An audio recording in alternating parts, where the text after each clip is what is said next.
두 리프팅 중에 어떤 방법이 더 좋다라고 말씀드리기는 어렵고요.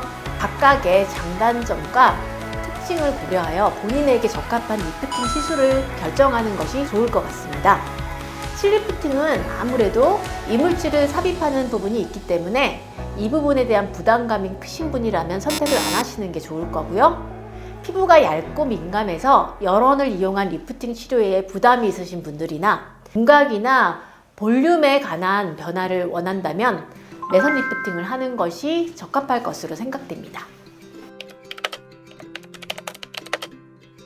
매선 리프팅은 처진 부위, 꺼진 부위, 지방이 얇은 부위에 특수실을 자입해서 콜라겐 생성을 촉진해 자연스러운 부피감과 탄탄한 리프팅 효과를 볼 수 있는 치료고요. 보톡스의 경우에는 보툴륨이라고 하는 신경독소를 주입해 근육을 위축시켜서 근육의 부피를 줄이고 비정상적인 움직임으로 인한 주름을 개선할 수 있습니다. 필러는 히아루론산이나 콜라겐을 주성분으로 하는 분자량이 큰 물질을 주입해서 꺼진 부위에 부피감을 만들어주는 데 활용됩니다.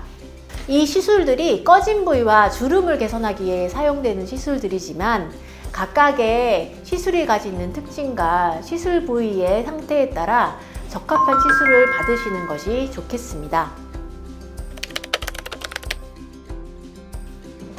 필러나 보톡스는 주사기로 주입하면 되니까 시술이 비교적 간단하고 회복 기간이 짧아서 뿌띠 시술로 가장 많이 활용되는 치료 도구입니다.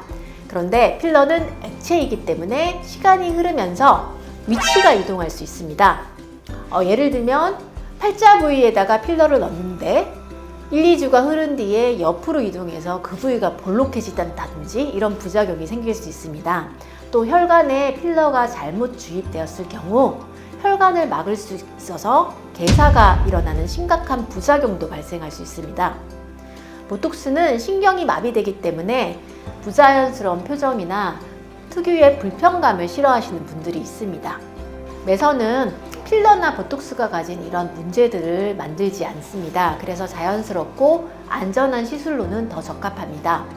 그런데 생분할성이긴 하지만 고체이고 이물 반응의 빈도는 더 높습니다. 리프팅 시술이 노화 반응과 관련이 깊다 보니 20대에는 필요가 없다고 생각하시는 분들이 많은데 그렇지 않습니다. 개인의 피부 탄력이나 평상시 표정 습관에 따라서 20대라도 충분히 리프팅 시술이 필요한 경우가 있습니다. 20대는 비교적 피부 탄력이 좋은 나이라서 메리엇 라인이나 팔자 주름과 같은 깊은 주름 때문에 리프팅 시술을 받지는 않으시고요. 오히려 V라인, 오똑한 코, 꺼진 이마 등 얼굴 윤곽 개선을 원하시는 분들이 많습니다.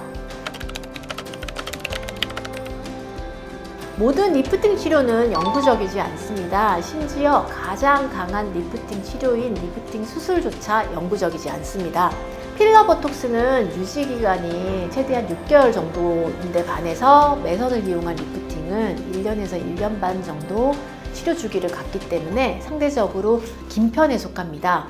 이러한 효과는 실이 녹는 시간이 길기 때문이기도 하지만 실이 녹으면서 주변의 콜라겐 합성을 늘리기 때문에 노화로 손상된 콜라겐 조직을 늘려주는 치료이기 때문입니다. 잠깐만. 때문입니다. 어디 있지? 방금 하신 거. 때문이기도 하고 그러니까. 때문입니다. 그래, 계속 하면서도 뭐가 이거 되게 이렇게 보시면요 이러할 줄 알았는데 때문이기도 하지만 때문에 때문입니다. 이렇게 시술 주기가 긴 이유는 실이 녹는 시간 자체가 긴 것 때문이기도 하고요. 두 번째는 실이 녹으면서 주변에 콜라겐 양을 늘려주는 것 때문입니다. 그런데 이런 유지 기간은 시술 시 들어간 실의 개수라든지 개인의 피부 재생력에 따라 조금씩 차이가 날 수 있습니다. 통증이 하나도 없는 상태로 시술을 진행하지는 않고요. 시술 전에 통증을 줄이기 위한 다양한 처치를 진행을 하기 때문에 진행 과정이 힘들어서 시술을 포기하시는 분들은 한 번도 못 봤습니다. 배출 반응을 겪으신 분들은 시술을 안 받는 것이 좋겠습니다.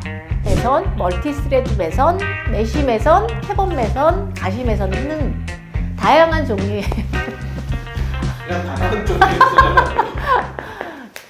궁금한 건데 만약에 자녀분들이 나중에 성인이 돼서 나 매선하고 싶어 시켜줘. 그걸 해주십니다. 이건 해줄 생각이